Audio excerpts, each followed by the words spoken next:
Good afternoon बेटा। आज मैं आपको फर्दर न्यूमेरिकल आपके साथ डिस्कस करने जा रहा हूँ on the basis of that is resistance, conductance, specific conductance जिसको कंडक्टिविटी बोलते हैं, या सेल कांस्टेंट है, या लास्ट में है molar conductivity. Now first of all as we know that resistance जो है वो किसके बराबर है, रो जिसको बोलते हो specific resistance into L upon A. L is the length and A is the area of cross section. और जो कंडक्टेंस होती है उसको रिप्रेजेंट करते हैं जी से, और वो टोटली रेजिस्टेंस के क्या है, रेसिप्रोकल। तो आर का अगर ये रिलेशनशिप है तो जी का क्या होगा, वन अपॉन आर। तो कहता है इसको टोटली क्या कर दो, इनवर्स रो का क्या कर दोगे, वन अपॉन रो, और एल अपॉन ए का क्या आ जाएगा, ए अपॉन एल। ठीक है, नेक्स्ट है आपके पास A upon L. Specific resistance क्या है, देखो रेजिस्टेंस लिखा था R is equal to rho into L upon A. ठीक है, रो को एक तरफ रखो, area of cross section upper, and length जो है वो किस तरफ आ जाएगी, नीचे। अब देखो रेजिस्टेंस के यूनिट थे ओहम, तो कंडक्टेंस के क्या होंगे, ओहम इनवर्स। जो रेजिस्टिविटी है इसके क्या यूनिट होंगे, देखो रेजिस्टेंस के क्या होंगे, ओहम। तो एरिया ऑफ क्रॉस सेक्शन के सेंटीमीटर स्क्वायर, इसका क्या है, सेंटीमीटर सेंटीमीटर सेंटीमीटर कैंसिल, तो क्या बन जाएगा, ओहम सेंटीमीटर। अगर एसआई यूनिट करने हैं तो सेंटीमीटर नहीं लेते, क्या लेते हो, मीटर लेते हो। ठीक है, तो ओहम मीटर हो जाएंगे। बट मीटर एक बिगर यूनिट है, तो ज़्यादातर आप देखोगे किस में लिखा होगा, सेंटीमीटर में होगा। Next one is specific conductance जिसको बोलते हो कंडक्टिविटी। तो स्पेसिफिक कंडक्टेंस जो होगा, ये देखो ऊपर रिलेशनशिप लिखा था, kappa is equal to G into L upon A है। तो जैसे रेजिस्टेंस का रेसिप्रोकल कंडक्टेंस है, स्पेसिफिक रेजिस्टेंस का रेसिप्रोकल कौन है, स्पेसिफिक कंडक्टेंस। तो ये रो था, ये क्या लिखा, कापा। अगर इसका उल्टा कर रेसिप्रोकल लोगे तो ये आर का क्या हो जाएगा, one upon R. One upon R क्या है, ये लिखा था ऊपर जी। ये ए अपॉन एल है, तो ये क्या आ जाएगा, एल अपॉन ए। देखो स्पेसिफिक रेजिस्टेंस के यूनिट थे ओहम सेंटीमीटर, तो इसके क्या होंगे, रेसिप्रोकल है तो ओहम इनवर्स सेंटीमीटर इनवर्स। इसको बोलते हो ओहम इनवर्स मीटर इनवर्स। मैंने बोला सेंटीमीटर स्मॉलर यूनिट लेने हैं तो सेंटीमीटर, अगर एसआई में बोला है तो क्या लिखोगे, मीटर। अब देखो ओहम इनवर्स को क्या लिखा होता है, साइमंस। और साइमंस का क्या सिंबल है, सिंबॉलिकली क्या रिप्रेजेंट करते हो, एस से। एक टर्म और है जिसको बोलते हो आप सेल कांस्टेंट। जो भी कंडक्टिविटी सेल होगा उसका सेल कांस्टेंट जो है किसके ऊपर डिपेंड करता है, एल एंड ए। और वो किसके बराबर है, जी स्टार से रिप्रेजेंट करते हो, दैट इज एल अपॉन ए। अब एल के यूनिट सेंटीमीटर है, इसके सेंटीमीटर स्क्वायर होंगे तो क्या बन जाएगा, सेंटीमीटर इनवर्स। अगर आप मीटर लेना चाहते हो तो क्या बन जाएगा, मीटर इनवर्स। तो ये चीज़ें याद रखनी है। रेजिस्टेंस कंडक्टेंस के रेसिप्रोकल है, स्पेसिफिक रेजिस्टेंस स्पेसिफिक कंडक्टेंस के रेसिप्रोकल है। और कापा जो है, ये देखो kappa is equal to G into L upon A. ये एल अपॉन ए की जगह क्या लिख सकते हो, G star, that is kappa is equal to G into क्या बन जाएगा, जी स्टार। जी जो है वो क्या है, कंडक्टेंस, और जी स्टार क्या है, that is the cell constant. Now next term आती है that is molar conductivity. Now to determine the molar, first of all molar conductivity को किससे रिप्रेजेंट करते हो, लैम्डा एम। वो किसके बराबर है, स्पेसिफिक कंडक्टेंस जिसको कापा से रिप्रेजेंट करते हैं, upon C. C is the molar concentration, वो किस में होती है, मोल पर लीटर। बट देखो स्पेसिफिक कंडक्टेंस के यूनिट है साइमंस सेंटीमीटर इनवर्स, ये मीटर इनवर्स में है। यहाँ वॉल्यूम जो है वो लीटर में है, तो लीटर को किस में कन्वर्ट करोगे, सेंटीमीटर में कन्वर्ट करोगे। तो पर लीटर जो होता है वो किसके बराबर है, पर 1000 सेंटीमीटर क्यूब। तो 1000 ऊपर आ गया, तो दैट मीन ये सेंटीमीटर में कन्वर्ट हो गया। अब कापा क्या आ गया, Simon centimetre inverse upon C. सी क्या है, नंबर ऑफ मोल्स। पर लीटर था, आपने उसको सेंटीमीटर क्यूब में कन्वर्ट कर दिया तो 1000 चला गया। तो सेंटीमीटर इनवर्स था और ऊपर सेंटीमीटर क्यूब था, तो वो कैंसिल होके क्या बन गया, सेंटीमीटर स्क्वायर मोल इनवर्स। तो मेनली जितनी भी मैंने टर्म करवाई हैं इन टर्म्स के आपको एकदम यूनिट जो है वो क्लियर होना चाहिए। सम टाइम आपको मैं आगे करवाऊंगा कि वैल्यूज़ स्टेटमेंट में दे रखी हैं, आपको यही नहीं पता लगता कि वहाँ कंसंट्रेशन टर्म कौन सी है और वहाँ पर स्पेसिफिक कंडक्टेंस कौन सी टर्म है, ठीक है। तो आपने वैल्यू से, आप इन यूनिट से क्या कर सकते हो, पहचान सकते हो कि भाई ये वैल्यू दे रखी है तो किसकी वैल्यू दे रखी है। अगर यूनिट मिल गए आपको ओहम इनवर्स सेंटीमीटर इनवर्स, तो एकदम समझ जाओगे क्या है स्पेसिफिक कंडक्टेंस। अगर दे रखा है मोल पर लीटर तो वो क्या होगी, कंसंट्रेशन। अगर Simon centimetre square mole inverse है तो क्या हो जाएगा, वो लैम्डा एम होगा।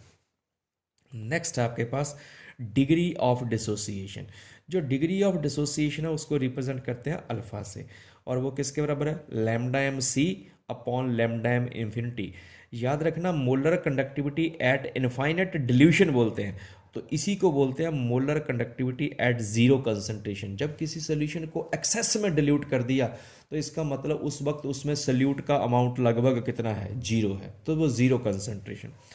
सिमिलरली कॉरोश डिसोसिएशन कांस्टेंट को रिप्रेजेंट करते हैं के से, ठीक है। देखो ये के है, और अगर आप ये इसको इस तरीके से करते हो, ऊपर से लाइन खींचते हो तो इसको पढ़ते हो कापा, ठीक है। तो ये डिसोसिएशन कांस्टेंट है, वो स्पेसिफिक कंडक्टेंस का सिंबल था, that is C alpha square upon 1 minus alpha. So these are the few formulas. On the basis of by applying these formulas we will discuss few numericals today, and which can be asked in the CBSE examination.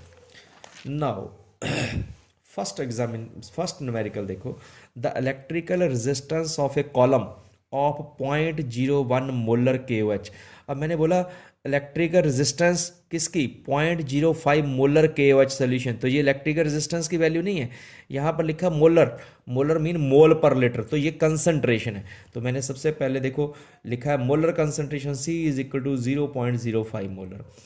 कहता है electrical resistance इस सोल्यूशन की of cell constant कितना है, 60 centimetre inverse. Cell constant की value दे रखी है तो वो आपने लिख लिया जी स्टार से L अपॉन ए होता है 60 सेंटीमीटर इनवर्स। और इलेक्ट्रिकल रेजिस्टेंस ये देखो ये टर्म दे रखी है, इसके पीछे ओहम दे रखा है, तो इसका मतलब ये रेजिस्टेंस के होंगे, तो R लिख लिया 5.4 इंटू 10⁻³ ओम। अब कहता है इसमें तीन चीज़ें कैलकुलेट करनी है, एक रेजिस्टिविटी, एक कंडक्टिविटी, एंड देन क्या कैलकुलेट करोगे, मोलर कंसंट्रेशन। अब रेजिस्टिविटी ये फार्मूला आपको क्लियर होना चाहिए। सबसे पहले बेटा मेनली एक फार्मूला मैं यहाँ पर दोबारा फिर लिख रहा हूँ, ये एक फार्मूला की अगर आपको क्लियर है तो आप बाकी सारे लिख सकते हो। R is equal to rho into L upon A, ये पता है, तो कहता है एक पता है तो रो लिखना है तो ए को ऊपर ले जाओ, एल को नीचे आ जाओ, ये आ गया। अब रेजिस्टेंस जो है इंटू ए अपॉन, देखो एल अपॉन ए क्या है, जी स्टार है, तो ए अपॉन एल क्या होगा, उसका रेसिप्रोकल कर दोगे 1 अपॉन जी स्टार। ये रेजिस्टेंस की वैल्यू आपको दे रखी है वो आपने पुट कर दी, इंटू 1 अपॉन जी स्टार, 1 अपॉन क्या आ गया 60, सॉल्व किया तो इसको क्या आ गया ये। और रेजिस्टिविटी के यूनिट क्या है, ओहम सेंटीमीटर, ठीक है, ये आ गया फर्स्ट आ गया। नेक्स्ट वन है कंडक्टिविटी, उसको किससे रिप्रेजेंट करते हो, कापा, और कापा किसके बराबर है, जी इंटू जी स्टार। अब जी स्टार की वैल्यू तो सीधी दे रखी है L अपॉन ए कितना 60, बट जो जी नहीं दे रखा है हमें, मतलब कंडक्टेंस नहीं दे रखी, हमें तो क्या पता है रेजिस्टेंस, और कंडक्टेंस का और रेजिस्टेंस दे आर रेसिप्रोकल, तो जी की जगह लिख दो 1 अपॉन आर, जी स्टार की वैल्यू 60 अपॉन दिस, ये आ गया। वैसे भी देखते हो अगर रेजिस्टिविटी कैलकुलेट कर ली तो कंडक्टिविटी के लिए ये फार्मूला आपको नहीं है पता, ठीक है, तो आप सीधा लगा दो conductivity is equal to 1 upon rho, तो क्या आ जाएगा 1 अपॉन 90, उसको सॉल्व करोगे तो कितना आ जाएगा 1.001। इसके ओहम सेंटीमीटर है तो ये क्या आ जाएगा ओहम इनवर्स सेंटीमीटर इनवर्स, क्योंकि हमें पता है resistivity and conductivity they are reciprocal to each other. Now next है मोलर कंडक्टिविटी। अभी आपने पीछे किया molar conductivity is equal to specific conductance that is kappa upon C into 1000। अब देखो कापा की वैल्यू जो है वो आपको अभी ऊपर आपने कैलकुलेट की, कापा कंडक्टिविटी जिसको स्पेसिफिक कंडक्टेंस भी बोलते हो, दैट इज 0.011, ये वैल्यू पुट 0.011 मैंने ले ली वैल्यू 0.01। सी जो है दैट इज मोलर कंसंट्रेशन, वो न्यूमेरिकल में गिवन है 0.05, तो ये पुट कर दिया, इनटू 1000 है, सॉल्व करोगे तो क्या आ गया 200 Simons centimetre square mole inverse. तो इस न्यूमेरिकल में 3 resistivity, conductivity and molar molar बेटा ये कंसंट्रेशन नहीं होगा यहाँ पर, मोलर क्या होगी sorry conductivity.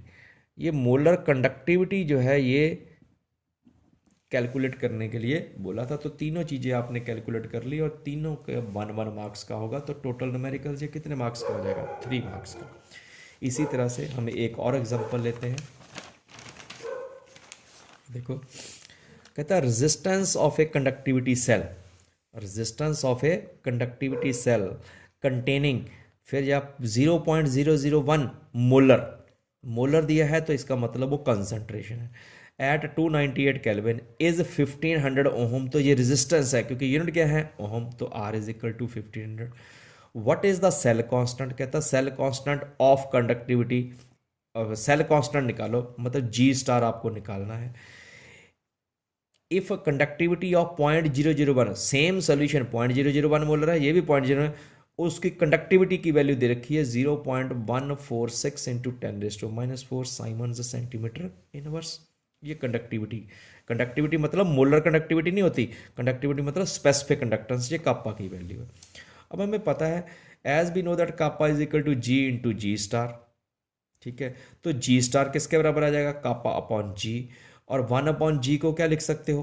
R, because 1/G is equal to R, resistance और कंडक्टेंस एक दूसरे के क्या है? रेसिप्रोकल।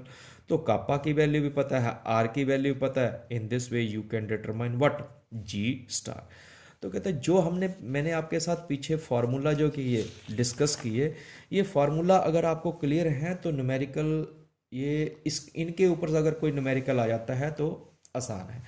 ज़्यादातर आपके पास न्यूमेरिकल आएगा किसके ऊपर? या तो कैलकुलेट करना स्पेसिफिक कंडक्टेंस, या आपको कैलकुलेट करना क्या? Molar conductance. बट ये सेल कांस्टेंट है, R और G एक दूसरे के रेसिप्रोकल है, रेजिस्टेंस और कंडक्टेंस, ये सारे रिलेशनशिप एक दूसरे के साथ क्या है? कनेक्टेड है। मैंने आपको फिर एक बार ये बोल रहा हूँ, आपको यहाँ पर जो यूनिट दे रखे हैं इन टर्म्स के, इन यूनिट से आपको पहचान करनी आनी चाहिए कि भाई ये वैल्यू किस चीज़ की दे रखी है, ठीक है। जैसे ये 0.001 मोलर, एकदम समझ आओ कंसंट्रेशन है। ये 1500 ओहम है, ओहम मतलब रेजिस्टेंस की है, ठीक है। 0.001 मोलर वो तो कंसंट्रेशन है। ये साइमन्स सेंटीमीटर इनवर्स है, तो साइमन्स सेंटीमीटर इनवर्स जो होता है वो है ओहम इनवर्स सेंटीमीटर इनवर्स। मैंने पहले बताया आपको ओहम इनवर्स को क्या बोलते हो? साइमन्स। तो वो किसके होते हैं? कंडक्टिविटी, जिसको कापा से रिप्रेजेंट करते हो, that is specific conductance. Formula लगाया, then you can easily solve the numerical. और नंबर ऑफ मतलब मैं कह सकता हूँ कि लास्ट 3-4 ईयर से इसके ऊपर कोई न्यूमेरिकल नहीं आया है, तो हो सकता है आपको 2 मार्क्स का न्यूमेरिकल इसमें से मैक्सिमम चांसेस हैं कि आ सकता है। नाउ आफ्टर दिस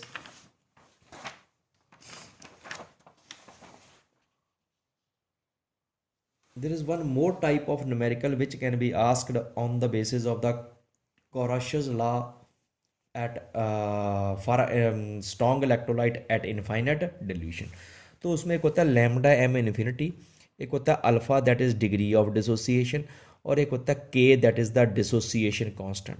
बेटा कंफ्यूज नहीं होना, अगर सिंपल k लिखा है तो ये डिसोसिएशन कांस्टेंट है। अगर कुछ ऐसे लिखा है, देखो ये k नहीं है, ये ऊपर लाइन और यहाँ से इसको ऐसे कट किया ऊपर से, तो इसको बोलते हो, आप अभी पीछे कर रहे थे, specific conductance that is conductivity. Now next one is, हम न्यूमेरिकल लेते हैं, उसी से आपको ये फार्मूला भी अप्लाई करते हैं। पहले भी मैंने फार्मूला लिखे अल्फा और के लिए। The molar conductivity of ammonium positive and Cl negative ion, दोनों आयन की मोलर कंडक्टिविटी दे रखी है respectively. The conductivity of 0.1 molar, 0.1 molar मतलब ये कंसंट्रेशन है, of ammonium chloride is this. अब कंडक्टिविटी के यूनिट देखो यहाँ क्या है? साइमन सेंटीमीटर स्क्वायर, तो ये कंडक्टिविटी, कंडक्टिविटी मतलब स्पेसिफिक कंडक्टेंस। कैलकुलेट क्या करो? Molar conductivity and degree of dissociation. अब देखो अमोनियम और क्लोराइड की मोलर कंडक्टिविटी दे रखी है, तो ये आपने लिख ली गिवन। C कंसंट्रेशन दे रखा है, कापा दे रखा है। अब अगर आपको सबसे पहले बोला मोलर कंडक्टिविटी, तो लैम्डा m निकालना है, तो lambda m is equal to kappa upon C into 1000। कापा की वैल्यू दे रखी है 1.29 10⁻⁻2 अपॉन C, कंसंट्रेशन दे रखा है 0.1 मोलर इंटू 1000। बेटा अगर आप न्यूमेरिकल की स्टेटमेंट को देख के यहाँ पर ये गिवन दैट लिख लेते हो, तो बार बार हमें न्यूमेरिक स्टेटमेंट को देखने की जरूरत नहीं पड़ती। अब हम देखें लैम्डा m है, कापा की वैल्यू चाहिए, C की वैल्यू यहाँ से उठाई, यहाँ पुट कर दी, इंटू 1000 है, सॉल्व किया, यूनिट आपको सीधे पता होने चाहिए, siemens centimetre square mole inverse. तो ये आई मोलर कंसंट्रेशन।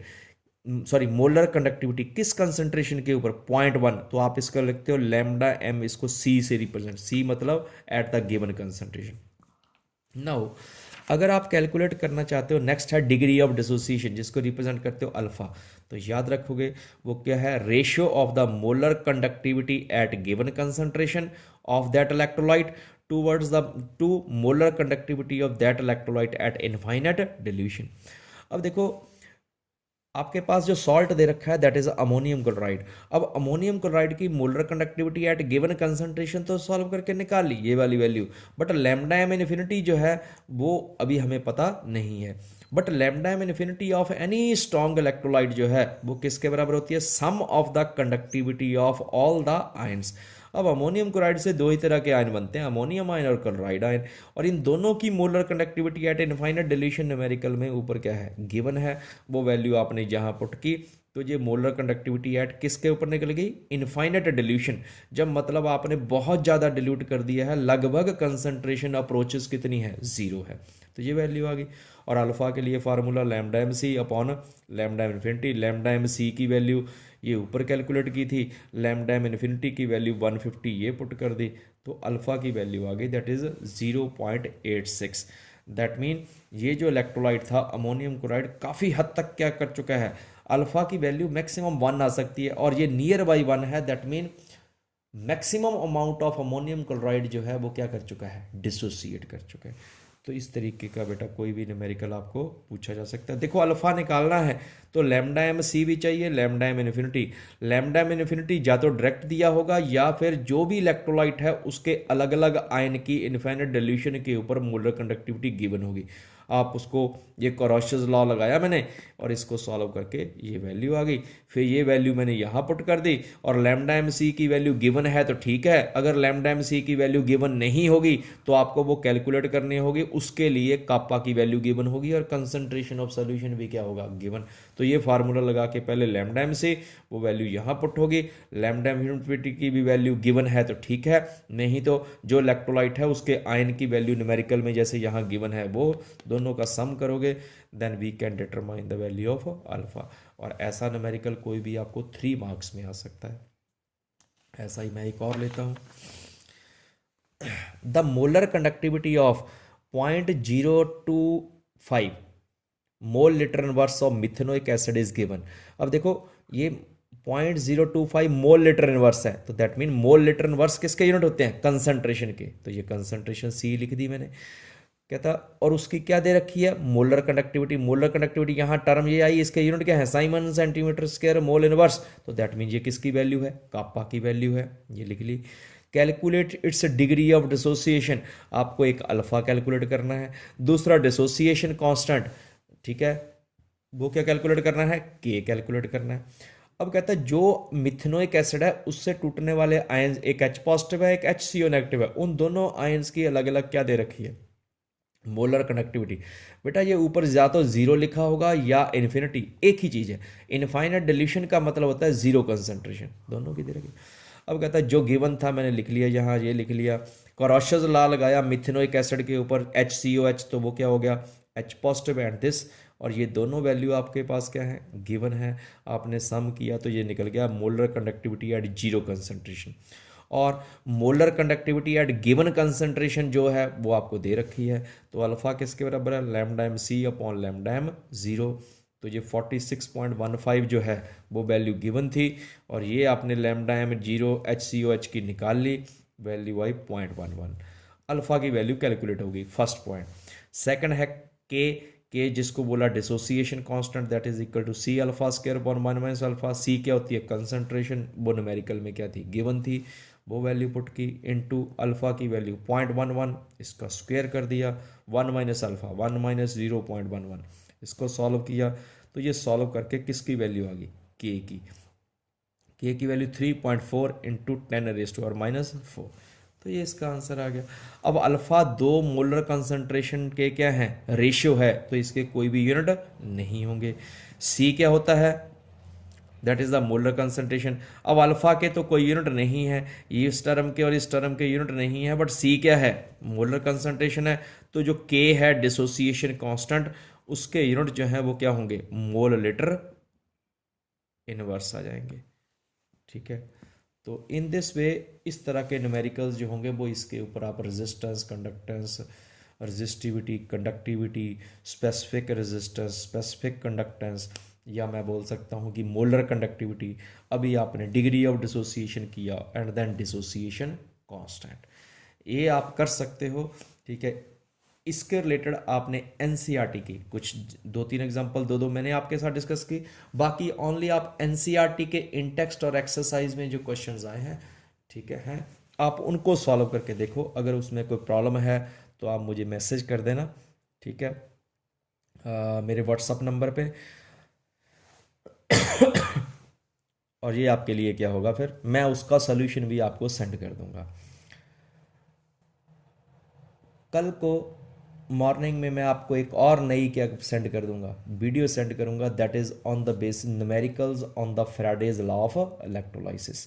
तो कल सुबह 10 बजे तक मोस्ट प्रोबेबली आपको वीडियो वो मिल जाएगी, और जिससे इस चैप्टर के मोस्ट प्रोबेबली आप सारे न्यूमेरिकल्स जो है वो क्या कर सकते हो, कवर हो, सारे न्यूमेरिकल्स आप इस चैप्टर के कवर कर सकते हो।